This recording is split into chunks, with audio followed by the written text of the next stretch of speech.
আসসালামু আলাইকুম everyone, welcome to my YouTube channel food is fine. আজকে আমরা বানাবো শুক্তো রান্না, বাঙালি স্পেশাল শুক্তো রান্না। তার জন্য আমাদের যা যা লাগছে: গাজর, মিষ্টি আলু, ডাঁটা, করেলা, আলু, কাঁচকলা, বেগুন। আপনারা নিজের মতন পছন্দের সবজি দিতে পারেন। তারপরে লাগছে ঘি, সর্ষে, পোস্ত আর রাঁধুনি বাটা, 5 ফোড়ন গুঁড়ো, গোটা 5 ফোড়ন, তেজপাতা, চিনি, বড়ি, আমল স্প্রে পাউডার আর সর্ষের তেল। তারপর আমরা একটা ফ্রাইং প্যান নেব। ফ্রাইং প্যানে আমরা সর্ষের তেল ঢেলে দেবো। আপনি নিজের মতন পরিমাণ মতন সর্ষের তেল ঢেলে দেবেন। তারপরে বড়িগুলোকে আমরা ফ্রাই করে নেব। বড়িগুলোকে ফ্রাই করবেন একটুখানি হালকা ব্রাউন হয়ে যাওয়াতে, ফ্রাই করে তুলবেন ঠিক এইভাবে। তারপরে আমরা দিয়ে দেবো বেগুনটা। সব থেকে ফার্স্ট আমরা বেগুনটা ফ্রাই করতে দেবো, বিকজ বেগুনটা সবার সাথে একসাথে ফ্রাই করতে দিলে ওটা না গললে তো ভালো লাগবে না। তাই জন্য বেগুনটাকে আলাদাভাবে প্রথম ফ্রাই করে আমরা তুলে নেব।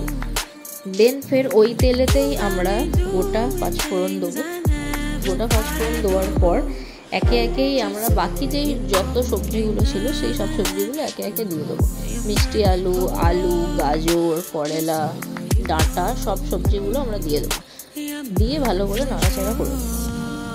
ভালো করে নাড়াচাড়া করার পর যেই সবজিগুলোই আপনাদের আছে সব সবজিগুলোই আপনারা দিয়ে দেবেন।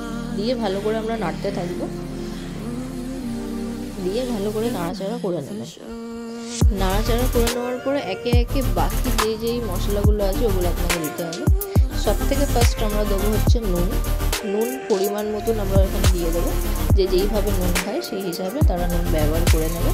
তারপরে দেবো আদা রসুন বাটা। আদা রসুন বাটা দিয়ে ভালো করে নাড়াচাড়া করে নেব।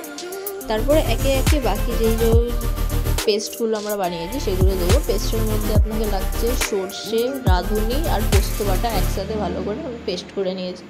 ওই পেস্টটা আমরা দিয়ে দেবো। দিয়ে ভালো করে নাড়াচাড়া করে নেব। নাড়াচাড়া করার পর একটুখানি ভালো করে নাড়াচাড়া করতে থাকবো এটাকে।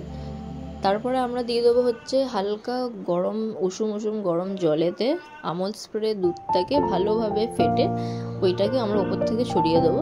তারপরে একটুখানি জল দিয়ে দেবো। জল দিয়ে তারপরে আবারও ওটাকে নাড়াচাড়া করতে থাকবো। করার পরে আমরা যে ভেজে রাখা বড়িগুলো রেখেছিলাম সেই বড়িগুলোকে ওর মধ্যে দিয়ে দেবো। দিয়ে ভালো করে নাড়াচাড়া করতে থাকবো।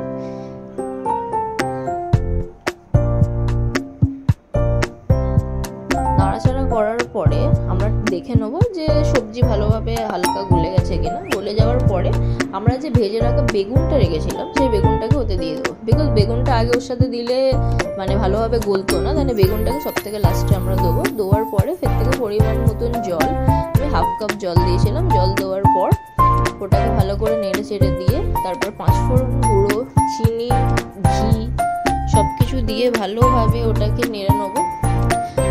নেড়ে নেওয়ার পরে নুন নিজের মতন টেস্ট করে নেবেন। টেস্ট করার পর আমাদের বাঙালি স্পেশাল শুক্তো রান্না একদমই তৈরি আছে।